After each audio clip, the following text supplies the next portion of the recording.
अ, हुँ, तो भारत में तो इस समय बांग्लादेश की बहुत चर्चा है। बांग्लादेश अस्थिर हो गया है। इसके स्थिर होने में कितना समय लगेगा, स्थिर हो पाएगा कि नहीं हो पाएगा, ये सब बड़े सवाल हैं जिनका जवाब जो है वो समय के गर्भ में है। तो लेकिन बात यहीं तक नहीं है। अभी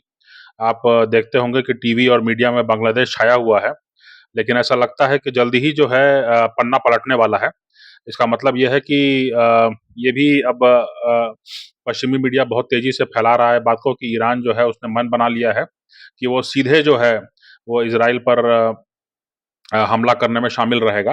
अभी तक ऐसा माना जा रहा था कि जो ईरान है वो अपने वो सीधे रूप में जो है इज़राइल से नहीं टकराएगा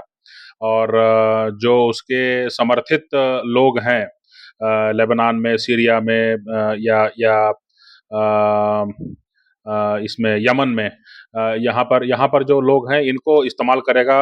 हमला करने के लिए। लेकिन अब समझ में आ रहा है बात या ये रिपोर्ट किया जा रहा है, कि ईरान ने मन बना लिया है कि वो खुद भी इसमें शामिल होगा।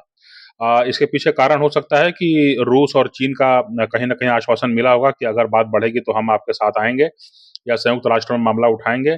दूसरी तरफ जो है इज़राइल भी यही चाहता है कि जो है जो जो काफ़ी समय से जो है एक टकराव दिन-प्रतिदिन चलता रहता है जिस पर कि दुनिया ध्यान नहीं देती है, तो कहीं न कहीं वो ख़त्म होना चाहिए और फिर ज़मीनें बढ़ाना चाहता है वो। ज़मीनें बढ़ाने से होगा ये कि जो उसका जो देश का जो भीतरी हिस्सा रहेगा वहाँ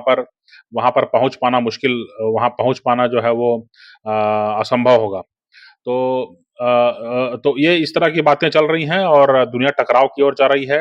इस बीच पश्चिम एशिया के ढेरों देश हैं अरब देश हैं जो कि इस बारे में मन नहीं बना पा रहे हैं कि वो किस तरफ हैं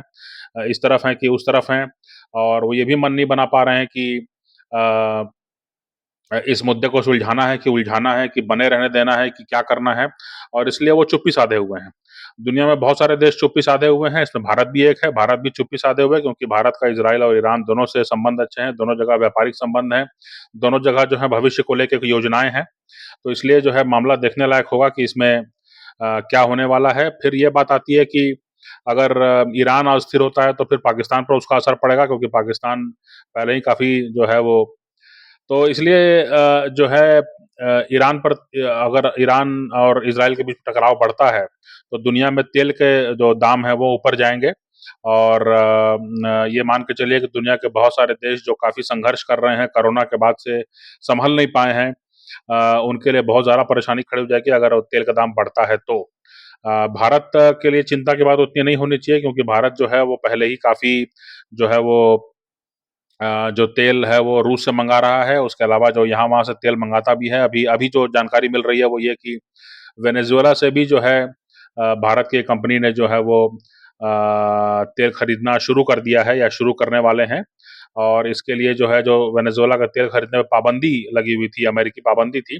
लेकिन सुनने में आता है कि संभवतः अमेरिका को इसके लिए तैयार कर लिया गया है कि भारतीय कंपनी जो है वो वेनेज़ुएला से तेल खरीदेगी और उसमें भारी मात्रा में जो है उसको रिफाइन करके जो है दुनिया में जहाँ-जहाँ ज़रूरत होगी। तो ये कुछ बातें हैं और ऐसा लगता है कि तेल के दाम बढ़ने वाले हैं और दुनिया में कुछ ही देश होंगे जो ऊर्जा के मामले में जो है वो ऊर्जा के मामले में जो हैं अ, आत्मनिर्भर रह पाएँगे या ऊर्जा ऊर्जा को जो है वो अफ़ोर्ड कर पाएँगे। अगर ऐसी स्थिति बनती है, तो दुनिया में जो ग्लोबलाइज़ेशन का जो दौर चल निकला था 90 के बाद से, वो पूरी तरह टूट जाएगा, अस्त-व्यस्त हो जाएगा और उन सभी छोटे देशों को जो है वो किसी न किसी खेमे से जुड़ना पड़ेगा। किसी न किसी खेमे से जुड़ना पड़ेगा क्योंकि तभी जो है उनको जो है सहायता मिलेगी। जैसे भारत श्रीलंका जो है वो पहले चीन के खेमे में था। चीन के खेमे में था तो वहाँ से कर्ज़ लेकर के जो है जो भी हालात हुए वहाँ के दुनिया ने देखा कि वहाँ पर जो है जो जो स्थिति खराब हुई वहाँ दिवालिया हो गया श्रीलंका और उसके बाद में जो है भारत ने चूँकि भारत का बहुत नज़दीकी पड़ोसी था ये भारत के दक्षिण में खड़े होकर के आप श्रीलंका को देख सकते हैं और श्रीलंका से भी भारत दिखता है। तो फिर भारत को वहाँ पर निवेश करना पड़ा तकरीबन साढ़े 3 4 साल चा 4 बिलियन डॉलर का निवेश किया वहाँ पर, कर्ज़ा दिया, ज़रूरी जो चीज़ें थी, जो ईंधन वगैरह है, दवाइयाँ वगैरह हैं, वो मुहैया कराया और उसके बाद में आज जो है श्रीलंका पहले से काफ़ी बेहतर स्थिति में है, वहाँ पे जनजीवन सामान्य होने की ओर बढ़ चला है। तो इसका मतलब ये हुआ कि उसी तरह से आप देखिए मालदीव्स का मामला भी देख लीजिए, मालदीव्स का भी जो है शुरुआत में जो नेता चुन के आए हैं, वो इंडिया आउट कैंपेन करके आए हैं। भारत को मालदीव से बाहर निकालने का वादा करके आए हैं। लेकिन भारत को मालदीव से बाहर निकालने की बात तो छोड़िए, लेकिन ये है कि जयशंकर साहब को जो है उन्होंने स्वागत किया और खुद जो मालदीव्स के राष्ट्रपति मोइज़ू हैं, वो खुद वहाँ पर उन्होंने रिसीव किया और काफ़ी अच्छे माहौल में बातचीत हुई और काफ़ी प्रोजेक्ट्स पर जो है वो भारत काम कर रहा है मालदीव्स में और मालदीव्स को जो है उससे कोई दिक्कत नहीं है। उनको ये समझ में आ गया कि जो है दुनिया भर में जो है देश दिवालिया हो रहे हैं और नेताओं को भागना पड़ रहा है और इस कारण से जो है, जो पहले वाली गर्मी थी वो कहीं न कहीं ठंडी हुई है ना? और उनकी तरफ से लगातार प्रयास हैं कि जो टूरिस्ट जो हैं जिन्होंने बॉयकॉट कर दिया था मालदीव जाने का, उनको वापस जो है किसी तरह से वापस लाया जाए। तो ये जो है दुनिया में अगर अगर जो है ऊर्जा के ईंधन के दाम बढ़ते हैं, अगर फूड, फ्यूल, फर्टिलाइज़र के दाम बढ़ते हैं, तो फिर जो छोटे-छोटे देश हैं, जो द्वीपीय देश हैं, उनके लिए मुश्किल हो जाएगी कि वो किस तरह से जो है वो अ, किस तरह से जो है वो अपना काम चलाएँ और उसके बाद में उनको किसी न किसी ख़ेमे से जुड़ना पड़ेगा। ये इसका एक परिणाम है। भारत के लिए जैसा मैंने कहा कि अगर भारत रूस से तेल खरीदता रहता है, वेनेज़ुएला से तेल खरीदता रहता है, गयाना और इधर-उधर से कहीं तेल तेल खरीदता रहता है या पश्चिम एशिया में भी अगर सऊदी अरब है, इराक है, वहाँ से तेल आता रहता है। तो ये मान के चलिए कि भारत को में महँगाई तो बिल्कुल नहीं बढ़नी चाहिए, तेल के दाम भी नहीं बढ़ने चाहिए। एक और बात ये भी है कि भारत जो है वो जो भी तेल इस्तेमाल करता है यहाँ पे खुदरा बाज़ार में, उसमें ये कोशिश है कि 20% एथेनॉल मिला हो। तो 20% जैसे अगर मान लीजिए हम ₹100 का तेल खरीद रहे हैं तो 20% जो है वो एथेनॉल मिला रहेगा, तो ₹80 का ही हमने तेल एक बार में इस्तेमाल किया। तो इससे भी जो है मदद मिलेगी, इसके अलावा जो है जो सोलर पावर पे काम हो रहा है, जो विंड पावर पे काम हो रहा है, जो न्यूक्लियर रिएक्टर पे काम हो रहा है, जो हाइड्रोजन फ्यूल पे काम हो रहा है, इसके अलावा जो इलेक्ट्रिक टेक्नोलॉजी पे काम हो रहा है। लिथियम के जो खान हैं और लिथियम के जो बोलिविया वगैरह में बात चल रही है कि वहाँ से जो है लिथियम बड़े पैमाने पर सोर्स किया जाए। इन सब के चलते जो है हो ये रहा है कि जो है भारत के पास ऊर्जा के अनेक स्रोत बनते जा रहे हैं और इससे होगा ये कि भारत को जो है कहीं न कहीं मदद मिलेगी कि वो जो है अपने अपने ऊर्जा के दाम कम रख सके और इसलिए जो है फिर बाकी जो देश हैं वो भारत के साथ जुड़ना चाहेंगे। ये एक है। दुनिया में आप जानते हैं कि काफ़ी टकराव चल रहा है और विशेष तौर पे जो है आज चीन और अमेरिका के बीच में जो है उनके जो खेमे बने हुए हैं, उनके साथ जो देश हैं वो आपस में टकराव की स्थिति में हैं। इसमें भारत और रूस जो हैं वो कहीं न कहीं एक अपने आप में बड़ी शक्तियाँ बन के उभर रही हैं। लेकिन और वो जो हैं दुनिया को बहुध्रुवीय बनाने के लिए कोशिश कर रही हैं कि दुनिया में किसी एक का दबका ना चले। लेकिन ये समझने की बात है कि चीज़ें अभी निकट भविष्य में जो हैं काफ़ी कठिन लग रही हैं और ये मान के चलना चाहिए कि अस्थिरता बढ़ती हुई दिख रही है ना? तो इसलिए आज या कल में या आने वाले 1-2 दिन में, 4 दिन में, 5 दिन में जो है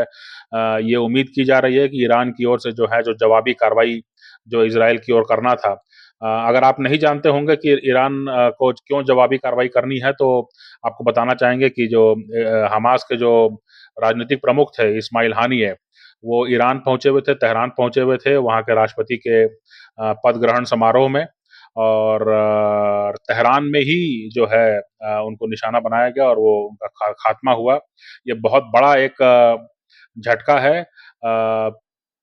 और ये कहीं न कहीं इज़राइल और अमेरिका की ताकत को दिखाता है कि वो कितना ज़्यादा जो है वो खबर रख सकते हैं अपने दुश्मनों के बारे में। दूसरा मामला ये भी है कि तेहरान के लिए भी ये ज़रूरी हो गया है कि उसके घर में उसका जो कोई गेस्ट था, उसका जो मेहमान था, है ना? उसकी रक्षा वो नहीं कर सके तो इसलिए जो है बहुत ज़्यादा दबाव है उन पर कि वो जो है कुछ इस तरह से रिस्पॉन्स करें कि जिससे समझ में आए कि हाँ, ईरान में दम है और ईरान जो है नेतृत्व कर सकता है। क्योंकि दुनिया के बहुत सारे संगठन जो हैं वो ईरान को जो है वो नेता मानते हैं या उनके कहे पे चलते हैं। तो ईरान को एक बार फिर साबित करने की ज़रूरत पड़ेगी अभी इस हमले से कि वो जो है नेता है और वो जो है निर्णायक कार्रवाई कर सकता है। भारत का ईरान के चाबहार में बहुत ज़्यादा दिलचस्पी है, तालिबान की दिलचस्पी है वहाँ पर और भारत चाबहार के ज़रिए जो है रूस तक और मध्य एशिया तक पहुँचना चाहता है। ये व्यापार का बहुत बड़ा एक मार्ग बन बन सकता है। लेकिन अगर लड़ाई में उलझ गए तो फिर समझ में नहीं आ सकता कि कहाँ पर ये बात जाके रुकेगी। दूसरी तरफ जो है भारत का जो है यूएई और सऊदी अरब के माध्यम से जो है इज़राइल होते हुए जो है वो यूरोप जाने का एक कॉरिडोर पर काम चल रहा है। वो काम भी जो है हो सकता है कि ट्रंप के आने के बाद ज़ोर पकड़े जब जब यूक्रेन से मामला हटे और पश्चिम एशिया में कोई एक स्थिरता की बात जो है तब होने की संभावना ज़्यादा है। तो कुल मिलाकर के जो है दुनिया में अनिश्चितता, अस्थिरता बढ़ने वाली है। भारत जिन नीतियों पे चलता रहा है, अगर उन्हीं नीतियों पे चलता रहेगा तो ये मान के चलना चाहिए कि आने वाले 5 साल भी अगर बहुत अच्छा नहीं तो बहुत खराब भी स्थिति नहीं होनी चाहिए, है ना? अ, ये है कि जो बाज़ारीकरण है, जो अमेरिकी बाज़ारवाद है, जो दुनिया भर के आदमियों के लिए, दुनिया भर के पुरुषों के लिए खतरा बना हुआ है, वो कहीं न कहीं उस पर कहीं न कहीं लगाम लगेगी क्योंकि दुनिया भर में जो है जब लड़ाई के माहौल रहेंगे तो ज़ाहिर-सी बात है कि उसी के बारे में बात होगी और समाज में नंगापन और समाज में जो विघटन है और समाज में जो आवारागर्दी है, उस पे कहीं न कहीं रोक लगेगी, उसके बारे में बातचीत कम होगी, उसमें जो है ये एक अच्छा पहलू इसमें निकल के आ सकता है और दुनिया भर के समाज, दुनिया भर की सरकारें, दुनिया भर के देश जो हैं वो समझेंगे कि हमको आदमियों की ज़रूरत है और चूँकि ये आदमी जो हैं जब लड़ाई छिड़ेगी तो यही आदमी जो है सामने जाकर लड़ेंगे। तो ये एक कह सकते हैं कि एक silver lining in the cloud है ना? बाकी नज़र बनाए रखिए, दुनिया बहुत तेज़ी से बदल रही है, कोरोना के बाद से।